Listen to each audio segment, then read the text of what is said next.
Man, that was a good one. I hope you'll join me for this follow along workout.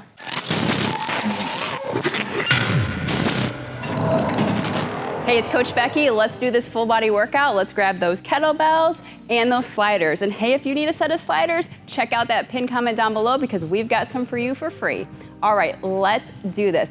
We're gonna start with 3 exercises today. We're gonna do a reverse lunge to a shoulder press.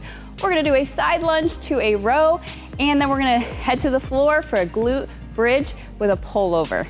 All right, we're gonna do 10 reps of each exercise. I have a 20-pound kettlebell here, but of course, pick one that's challenging and hard for you to get in the most out of this workout.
Whew, thanks for joining me for that workout. Now we just did 1 round, but I want you to do 3 to get the most out of this workout. And of course, if you need a set of sliders, check out that pinned comment down below to get your free set. Thanks for watching, and we'll see you next time.